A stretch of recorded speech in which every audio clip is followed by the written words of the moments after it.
Hey everyone, it's Laura and I want to talk today about Cobra Pose. So Cobra is a really fabulous back bending pose that takes a lot of strength.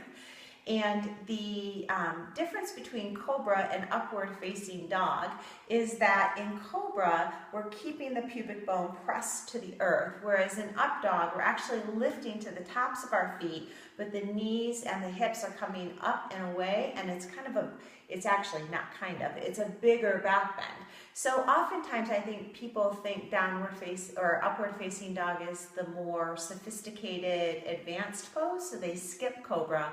I actually believe that Cobra is a much better strength builder.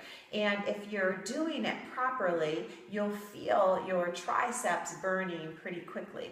So versus showing it to you on the floor, I just want to show you the mechanism sitting up because it's a little easier to see it. So I'm going to turn sideways so you have this sense around what this pose looks like. So the first thing is the upper arm bones have to come back, which creates that integration in the shoulder.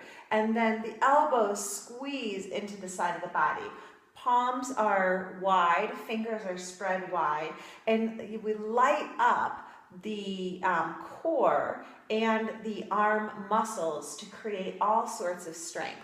So then as you're lifting up in Cobra, if you can imagine that I'm lying down, as you're lifting up in Cobra, it's actually a pressing out of the heart and then a rolling forward. So all of these back bends are taking the heart forward and then rolling it up like a clock so that you get this action of sweeping up and back.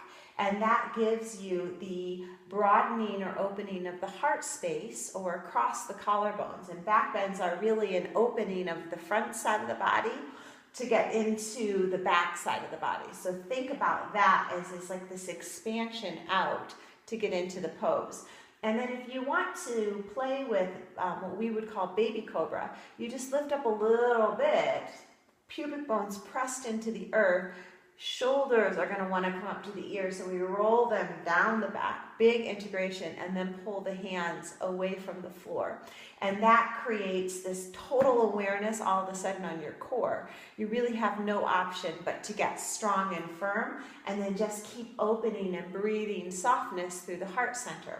A bigger cobra, you can start to push to straighter arms, and as you do that though, we still have this pulling back of the upper arm bones and this squeezing in of the elbows to keep the integration with the shoulder heads coming away from the ears, the heart pressing forward and then rolling up, and then the softness in the joints. So think water in the joints, and when we bring water to our joints or a little micro bend to the elbows, you'll light up all the muscles versus dumping into the bones of the body.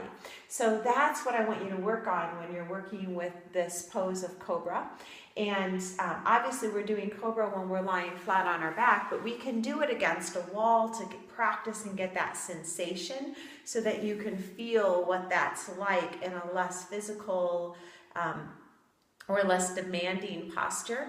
But ultimately, start playing with Cobra and just playing with this rooting down through the pubic bone, lifting up through the sternum and engaging through the center of the body so everything squeezes to the midline, but keeping that shoulder integration so that you're accentuating the back bend of the pose. So I hope that was helpful. Namaste.